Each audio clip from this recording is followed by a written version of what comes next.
장로님 그 얘기 들어보니까 젊은 시절에 약주를 많이 좋아하셨잖아요. 원래 저는 술을 잘 못합니다. 원래 술을 잘 못하는데 제가 27살에 건설회사에 입사를 하게 됩니다. 근데 그 건설회사는 술을 참 많이 마시는 회사였습니다. 또 술이라는 게 일하고 연관이 되다 보니까 일의 연속이잖아요. 회식과 술자리는 일의 연속이어서 맞아요. 그런 그 일의 능력하고 또 위에서 상사들은 또 그렇게 바라보는 눈들이 있습니다. 그래서 제가 이제 건설회사 구매 쪽에 있었는데 철근 가격이나 아니면 레미콘 가격을 협상을 할 때 뭐 그런 모임들이 자주 있다 보니까 술자리가 끊임없이 있었고 또 그것도 이제 1차, 2차, 3차를 해서 새벽까지 마시게 되고 제가 초봉이 한 50만 원 정도 그 정도 됐던 것 같아요. 그 당시에. 그런데 새벽에는 대중교통이 끊어지니까 그러다 보니까 이제 택시를 타야 되는데 택시비가 봉급을 거의 넘어서는 그런 상황까지 그런 자리들이 많았습니다. 저 아는 뭐 지인들 중에도 건설업에 계신 분들 많은데 정말 술자리 많고 특히 뭐 우리나라는 이 접대 문화라는 것이 있고 또 술 권하는 사회이고 술 한 잔을 먹어야 친해지고 하는 이런 사회 문화 때문에 얼마나 원래 술을 좋아하지도 않는데도 끌려다니신 거예요? 그렇습니다. 원래 술 좋아하지 않았고요.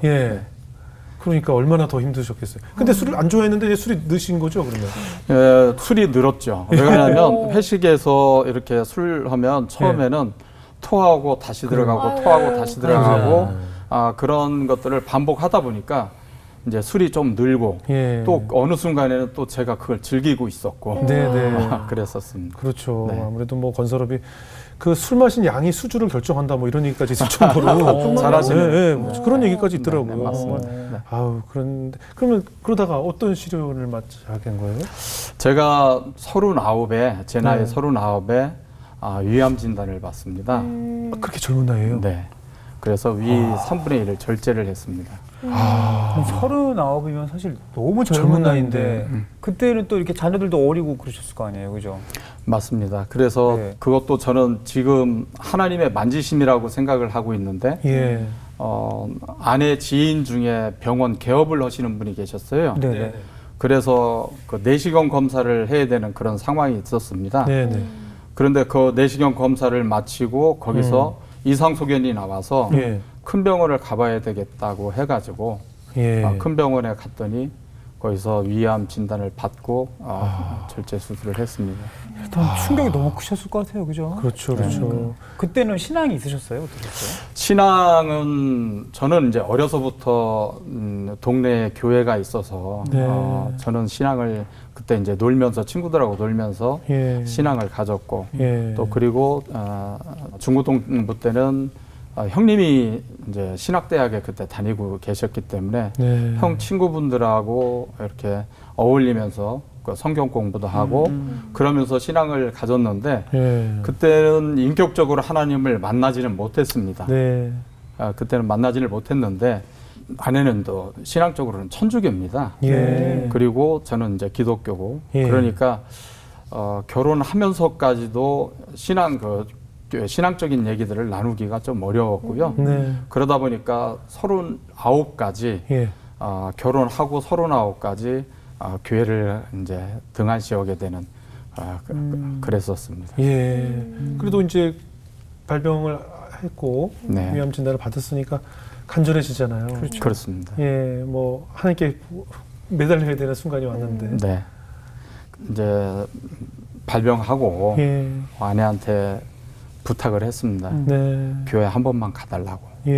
그래서 또 아내는 천주교인이 있고 또 그리고 교회에서 박수 치고 손 들고 찬양하고 아멘하고 이런 것들에 대한 무서움이 있었습니다. 거부감이 있었습니다. 거부감이 심했었습니다. 그래서 그러면 한 번만 가주겠다고 하고 같이 교회를 갔는데 그날 예배 중에 목사님 말씀이 12년 혈루병 앓는 여인이 예수님 옷자락을 잡고 낫는 그런 말씀이었고요. 저도 은혜를 받고 우리 아내도 은혜를 받았습니다. 예. 더 정말 은혜스러운 건 뭐냐면 그날도 박수치고 찬양도 하고 또 뭐 아멘도 하고 다 했는데 네. 아내는 하나도 듣지를 못했다고 했습니다. 그래서 너무나 감사하게도 예. 그 예배를 그 성공적으로 하고 그 다음에 계속 이제 예배를 드리기 시작을 같이 예배를 드리기 시작을 했습니다. 예. 그러다가 또 이제 새벽에 예. 새벽 예배를 항상 계속 이제 저희 사정이 그러니까 예. 새벽 예배를 계속 나갔고 예. 새벽 예배 중에 또 많은 분들이 저희를 위해서 같이 기도를 해주는데 네. 아내가 이제 중보기도를 조금 요청하자고 예. 주변에서 네네. 그런다고 해서 제가 절대 그것만은 안 되겠다고 제가 얘기를 했죠. 장로님이 기도 네. 부탁하지 말자고요? 네네. 왜 그러셨어요? 저는 그랬던 것 같아요. 그때만 해도 제가 강했고 예. 또 그리고 남들이 저를 측은하게 보는 눈을 저는 받아들일 수가 없었습니다. 그러다 보니까 그때 이제 목사님께서 그 말씀을 듣고 저희 신방을 오셨습니다. 네. 신방 오셔서 중보기도를 받으라고. 네. 중보기도의 능력은 돋보기 기도다. 그리고 중보기도를 거부하는 것은 그건 교만이다. 그 말씀해서 처음으로 중보기도를 올리고 네. 많은 분들이 이제 저를 중보해서 기도해주기 시작을 했고 예. 중보기도를 올리는 순간부터 저도 마음이 많이 편해지고 예. 그리고 저도 마음을 많이 내려놓고 예. 부탁을 드리고 그랬었습니다. 그러니까 동정이 싫었던 거죠. 그렇습니다. 그죠? 동정하고 이런 게 싫어서 그렇겠죠. 근데 아무래도 그 기도 힘이 아무래도 생기죠. 생기죠. 예, 그 중보기도 힘이라는 것이 그렇습니다. 많은 사람들이 합력해서 선을 이렇게 기도하는 것이니까. 그렇죠. 네. 그 기도 중에 어떤 체험을 하셨어요? 첫 번째는 제가 기도 중에 제가 방언을 받았습니다. 네. 방언을 받고 정말 기도를 열심히 매일 교회가 떠나가듯이 네. 부르짖고 살려달라고 예. 기도를 하는 중에 예. 정말 좀 희귀한 경험들을 한 것들은 뭐냐면 네. 어머니 기도가 저한테 들리는 거예요. 네. 그러니까 어머니가 이제 시골 부여에 계신데 네. 어머니의 기도와 저의 기도가 만나는 경험을 합니다. 예. 어머니가 눈물로서 기도하는 모습과 그 기도하시는 그 기도가 저의 기도와 만나고 네. 또 미국에서 그 당시 형님이 목회를 하셨는데 미국에서 저를 위해서 기도하는 기도가 공간을 초월해서 네. 만나는 그런 경험들을 합니다. 그리고 또 저 새벽 예배에 나와서 저를 위해서 기도해 주시는 분들 예. 그분들의 기도가 같이 서로 얽히고 그래서 기도하는 하는 기도의 그런 연합이 예. 제가 느껴졌었습니다. 그러니까 전혀 다른 곳에서 기도를 그렇죠. 하시면 그 기도가 만나는 것을 직접 느끼셨다는 거예요. 네, 그렇습니다. 그게 다 들리고 네네네. 느껴지는 확실하게 네네 그렇습니다. 그런 경험은 저도 뭐 생전해 본 적이 없잖아요. 예. 그런데 그런 경험을 저는 했었습니다. 하면서 방언까지 올리고. 그럼요. 네. 그 후에 이제 수술 진행은 어떻게 됐나요? 네, 그리고 수술은 예. 3분의 1 해서 잘 진행이 이제 완전하게 잘 진행이 됐습니다. 완치가 됐습니다. 그러세요? 수술 잘 마쳤고. 네, 잘 마쳤습니다. 그럼 이제 그 경험을 통해서 성공에 대한 욕구를 내려놓게 되시는 건가요? 네, 그러고 나서 제가 이제 병실에 이렇게 앉아서 생각을 해봤죠. 네. 하나님을 만났는데 네. 제가 새벽 예배를 통해서 하나님을 만나고 예수님과 동행하는 그런 체험도 해보고 네. 그랬던 제가 왜 이렇게 그 젊은 날에 이렇게 이런 일이 있을까 네. 이런 생각을 해보니까 정말 그 일적으로 최선을 다해서 보통 살잖아요. 예. 회사 생활을 열심히 하고 또 회사 생활의 열심은 아까도 말씀드렸지만 그 회식도 일의 연장선이고 네. 정말 모두가 최선을 다 하는데 그게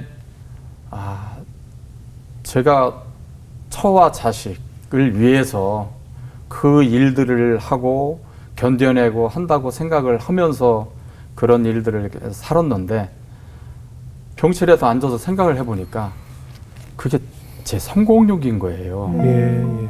그래서 회개했습니다.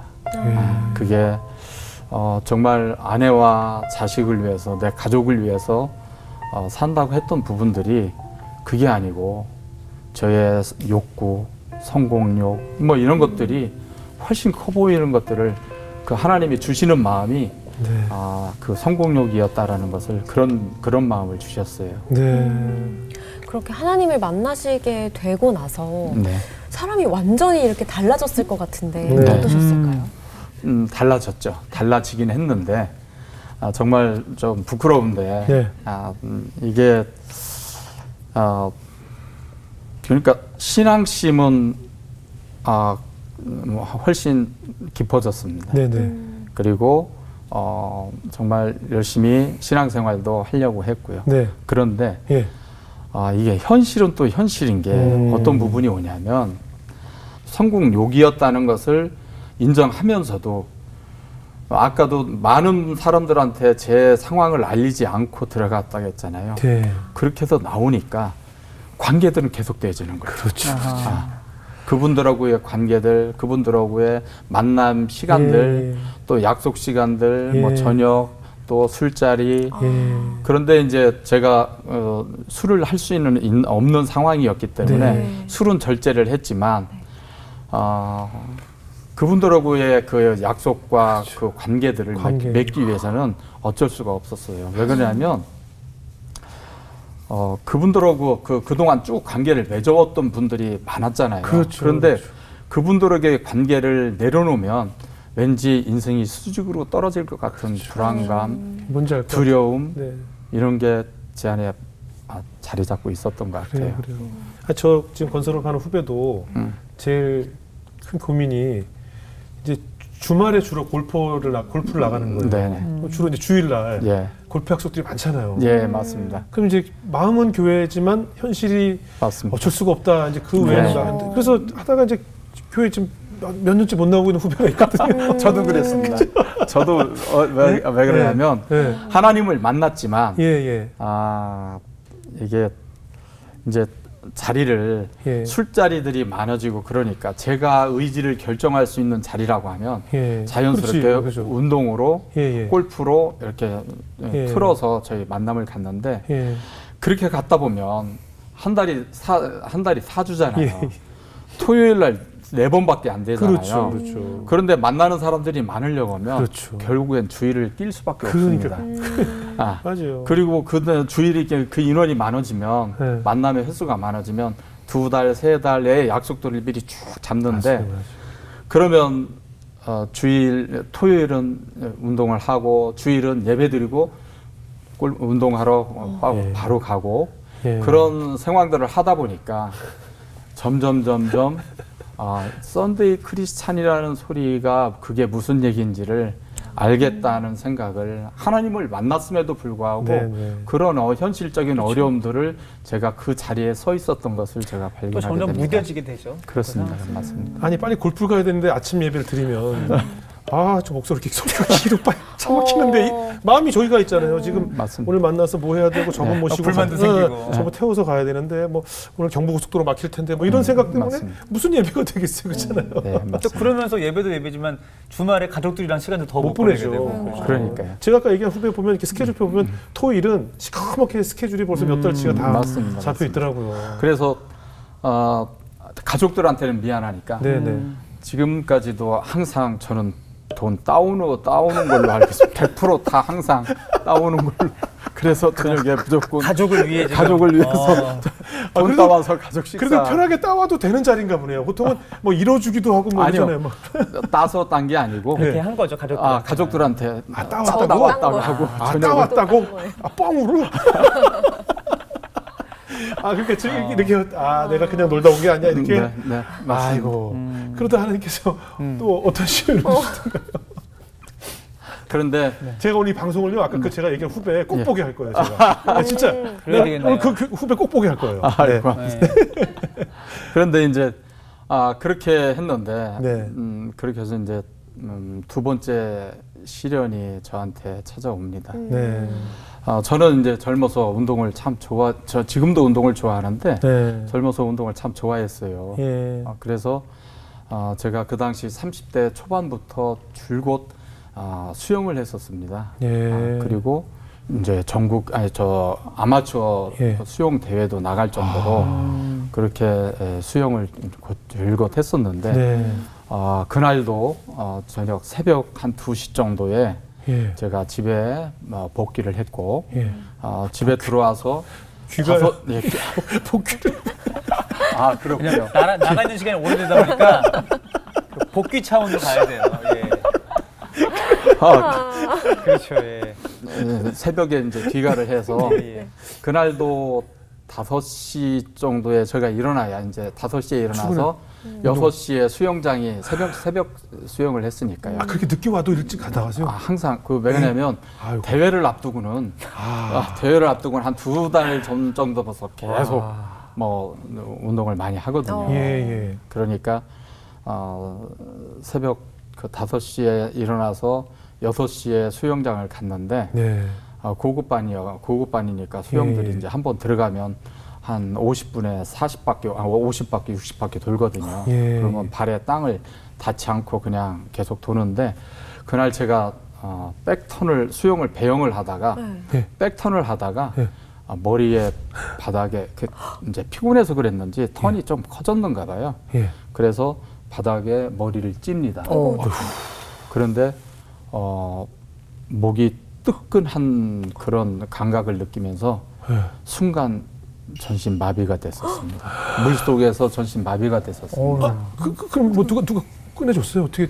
그러면 이제 같이 운동하신 분들은 고급반들이어서 제가 나중에 들었던 얘기는 제가 장난치는 줄 알았답니다. 그런데 제가 처음에 제가 어떻게든 제 힘으로 해보려고 했는데 도저히 안 움직이는 거예요. 마비가 됐으니까. 마비가 돼서. 그런데 자연스럽게 어떤 순간에 한번 올라와서 또 수영을 했으니까 호흡을 먹고 들어갔는데 그때부터 두려움이 엄습해 오는 거예요. 이러다 잘못될 수도 있는 거 아닌가. 왜냐면 뭐 여러 가지 눈빛을 보내고 해도 다른 분들은 계속 지나만 가는 거예요. 그런데 그 짧은 시간들에 수많은 일들이 막 스쳐 지나가기 시작을 하는데 이제는 진짜 이러다가 잘못되는구나. 그리고 하나님 살려주세요. 하나님 제발 좀 살려주세요. 그렇게 하고 마지막에 올라왔는데 선생님하고 눈이 마주쳤습니다. 그리고 소리를 지르고 저는 가라앉았는데 주변에서 그래서 저를 구해 주셨어요. 구해 주셨는데 이제 2시간 후에 마비가 풀렸는데 침 한 수만 개의 침이 꽂혀 있는 것 같은 통증들이 그런 통증들을 제가 정말 통증이 정말 심했었습니다. 그리고 점차 시간이 갈수록 이 힘이 빠지고 그래서 수술을 결정을 했습니다. 신경 쪽에 문제가 생기는 거죠. 그렇죠. 2번 경추에 신경이 콱 눌려서 그렇게 해서 순간 마비들이 왔고요. 그 일이 있은 뒤로 제가 하나님 앞에 정말 좀 따졌습니다. 제가 그 위암 진단을 받은 게 39이었고요. 그리고 그 수영장에서 있었던 게 41거든요. 우리나라 30대 후반과 40대는 진짜 가장 일 많이 할 때고 가장 핵심이고 그리고 모든 일의 어떤 주역들입니다. 그 시점에 제가 왜 저한테 이런 시련을 그리고 사실 중보기도를 부탁을 드리긴 했지만 창피했습니다. 또 그때까지도 이게 뭔가 쟤는 뭐냐? 맨날 아프냐 뭐 이렇게. 쟤는 멀쩡하게 생겨가지고 그런 게 안 보여도 보였습니다. 자녀님 상하셨구나. 네. 그런 기도 혹시 또 들리신 거 아니에요? 중보 기도가 기도하시면서 저분은 뭐 했대 이렇게 자꾸 아프시네. 또 다쳤대? 그러니까. 그래서 하나님한테 많이 따졌어요. 진짜 왜 저한테 이러십니까? 그래도 뭐 방법은 하나님께 매달리는 수밖에 없잖아요. 염치 없지만 하나님한테 매달리고 중보 기도 요청을 드렸고 그리고 많은 분들이 또 중보를 뭐 저의 염치 없는 걸 불구하고 그럼에도 불구하고 중보들을 많이 해주셨습니다. 그제서야 이제 하나님께 살려주셨으니까 이제 또 감사하고 하나님 착하게 살게요 이렇게 되는 거 아니겠어요? 어떤 욕구를 그제서야 좀 내려놓게 되던가요? 그래서 이제 제가 가만히 이제 스스로의 생각을 해보니까 그 앞에 놓지 못하는 관계들이 있잖아요. 그 하나님만 쳐다봐야 되는데 자꾸 사람만 보이는 거예요. 저 사람들이 아니면 내가 인생이 수직으로 떨어질 것 같은 저 사람들하고 관계를 맺거나 그러지 않으면 내 인생이 떨어질 것 같은 두려움과 그런 것들을 갖고 있다 보니까 사람 위주에 했는데 병실에서 가만히 생각하니까 한 7, 80%가 제 인생에 거품이라는 마음을 하나님이 주시는 거예요. 너 네 인생 네가 만나고 네가 관계 그렇게 중요하게 생각하는데 거품이야. 하는데 제가 그 말씀을 이렇게 받고 제가 만나고 관계 맺고 그동안 벌어지는 만남들을 이렇게 보니까 7, 80% 정도는 거품이구나. 그리고 제가 사람 위주로 살았구나. 그러면서 또다시 회개하고 그렇게 했습니다. 결국 아까 얘기했던 성공 욕구와 이 관계 욕구는 다 같이 가는 것 같아요. 그렇죠. 성공하기 위해서 내 성공을 위해서 누군가의 관계를 계속 이어나가고 저 무리에서 내가 빠지면 나만 도태될 것 같고 그렇습니다. 나만 홀로 남겨질 것 같은 저들은 다 같이 손 붙잡고 저 앞으로 달려가고 있는데 내가 지금 혼자 이러고 있으면 어떡하지에 대한 불안감이 있었던 거 아니겠어요? 맞습니다. 그래서 그 자리에 끼려고 계속 쫓아다닌 것이었을 테고 그렇습니다. 하지만 하나님께서 그거 아무 다 의미 없는 것이다 라고 응답을 주셔서 시전을 통해서 그런 것을 깨우치신 게 아닌가. 맞습니다.